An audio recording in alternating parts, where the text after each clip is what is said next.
আজকে রান্না করলাম দেখো সুস্বাদু মজাদার একটা রেসিপি। আলু, মেটে আলু আর বেগুন দিয়ে আর বড়ি দিয়ে সিলভার কাপ মাছ। এই সময় সিলভার কাপ মাছে কিন্তু অনেক তেল হয়, একটু বড় মাছ না খেতে দারুণ লাগে। তো তোমরা কেউ কোথাও যাবে না, ভিডিওটা স্কিপ করো না, ভিডিওটা প্রথম থেকে শেষ পর্যন্ত দেখার কিন্তু অনুরোধ রইল। আর ভিডিওর শুরুতে কিন্তু একটা লাইক করে দিও, আর নতুন বন্ধুরা আমার চ্যানেলটা সাবস্ক্রাইব করে পাশে থেকো, তাহলে পরবর্তী ভিডিও আপলোড হলে নোটিফিকেশন অতি সহজে পৌঁছে যাবে। এই যে দেখো 3.5 কেজি ওজনের একটা সিলভার কাপ মাছ। দেখো তো এত বড় মাছটা আমি কিভাবে কাটি, কিভাবে এর ভিতরে তেলটা পরিষ্কার করি, সবটা তোমাদের সাথে শেয়ার করব। তো তোমরা দেখতে থাকো, লাস্টে মাছটা দিয়ে আমি রান্না করব, সে ভিডিওটা শেয়ার করব। নমস্কার বন্ধুরা, আমি জ্যোৎস্না মল্লিক। আমার পল্লী জননী কুক সেন্টারে নতুন একটা পর্ব দেখার জন্য সবাইকে জানাই স্বাগতম। তো তোমরা কেউ স্কিপ করো না, ভিডিওটা প্রথম থেকে শেষ পর্যন্ত দেখো, আশা করি ভালো লাগবে। তো দেখো প্রথমে কিন্তু মাছের আঁশটা তুলে নিতে হবে। তো এই মাছের আঁশটা হয় কিন্তু খুব ছোট ছোট। আমি এই যে মাছের আঁশটা তুলে নেব, তার জন্য নিয়েছি দেখো এই যে আঁশ তোলার জন্য এটা দিয়ে এভাবে তুলে নেব। এই মাছের আঁশ তোলা কিন্তু এই আঁশ তোলা এটা দিয়ে তুললে না তাড়াতাড়ি হয়ে যায়। তো এই যে দেখো এভাবে একটু ঘষা দিচ্ছি, তো উঠে যাচ্ছে। আঁশগুলো খুব ছোট। এবার দেখো মাছটা কেটে নিচ্ছি। তো মাছটা কিন্তু আমি কাটতে পারিনি, অনেক ওজন, তো 3.5 কেজি ওজনের মাছটা তো কেটে দিয়েছে আপনাদের দাদা। তো এই যে দেখো তেলটা আমি পরিষ্কার করে নিচ্ছি জলের ভিতরে দিয়ে না। এই যে দেখো এর ভিতরে যে নাড়ি আছে মাছের, এটা ধরে এরকম আস্তে করে টান দিলে নাড়িটা কিন্তু বের হয়ে যায়। আর এই যে দেখো বিড়াল তো বসে আছে ও, আর এই যে দেখো কতটা তেল হয়েছে। তো এই যে দেখো ভালো করে জল দিয়ে এই জায়গায় বসেই ধুয়ে নিচ্ছি, যেহেতু বাইরে বসেছি আমি, তো এখানে বসেই ধুয়ে নেবো। এই যে দেখো, আর এই মাছের ভিতরে কিন্তু দেখো পিত্তি আছে, এই পিত্তিটা যদি গলে যায় তো এই তেলটা কিন্তু খাওয়া যাবে না, একেবারে তিতো হয়ে যাবে। তো এই পিত্তিটা কিন্তু উম আস্তে আস্তে ছাড়িয়ে নিতে হবে।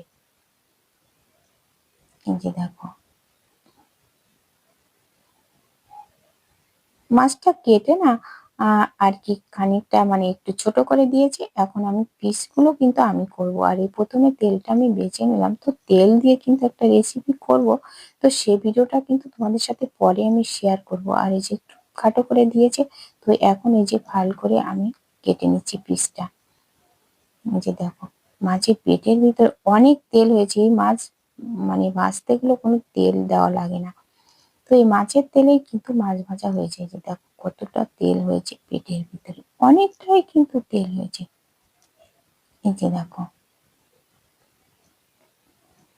তো একটু ছোট ছোট করে আমি পিসগুলো করে নেব।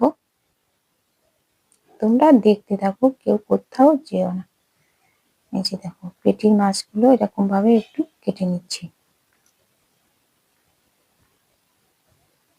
আর মাজার মাছটাও কিন্তু আবারও চিড়ে নিয়েছি, নিয়ে এরকম করে কেটে নেব মাজার মাছগুলো। সব মাছগুলো একইভাবে এরকম ভাবে একটু ছোট ছোট করে কেটে নেব। 3.5 কেজি মাছ তো দেখো কেটে কেটে আমি এরকম জলের ভিতরে রাখছিলাম, তো উপরে তেল ভাসছে। এই যে দেখো সবগুলো কেটে রেখে দিলাম, দিয়ে এবার এখান থেকে আমি ধুয়ে পরিষ্কার করে নেব। এই যে দেখো কতগুলো মাজার মাছ হয়েছে, অনেকগুলো হয়েছে, আর পেটির মাছও হয়েছে অনেকটা। তো সবাই দেখো এই যে দেখো ডালায় রেখেছি কতগুলো হয়েছে, পুরো এক ডালা মাছ হয়েছে, আর তেলও তো হয়েছে অনেকটা। তো এর থেকে সবগুলো মাছ কিন্তু আমি রান্না করব না, ফ্রিজে রেখে দেব। আর এখান থেকে 4 পিস পেটির মাছ নিয়ে রান্না করব, আর 4 পিস মাজার মাছ। তো নিয়ে নিয়েছি এখানে 1 চামচ, বড় 1 চামচ লবণ আমি দিয়ে দিলাম, আর বড় 1 চামচ হলুদ দিয়ে দিলাম। লবণ হলুদটা এই যে দেখো ভালো করে মাছে এবার লাগিয়ে নেব।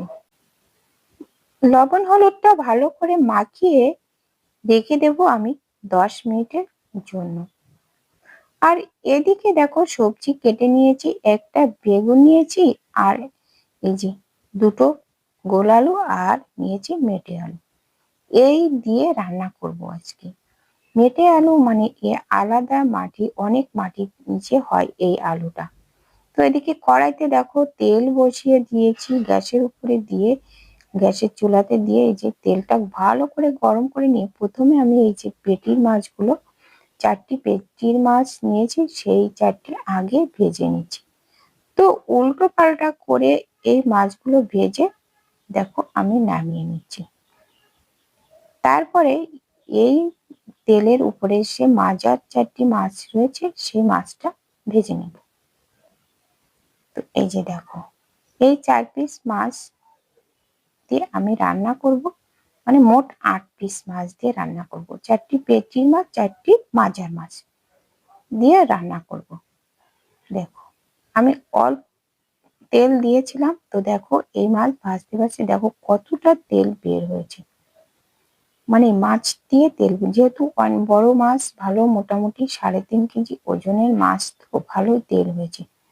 তো এই যে দেখো সব মাছগুলো একটু কড়া করে ভেজে নিয়েছি, আর ওই ভাজা তেলের ভিতরে দিয়ে দিলাম দেখো বড়ি। বড়ি ভেঙে দিয়েছি, যেহেতু আমার আবার এবছর বড়ি আমি অল্প একটু বড়ি দিয়েছিলাম, খাওয়া হয়ে যাচ্ছে, এজন্য একটু ভেঙে চুরে দিয়ে দিচ্ছি।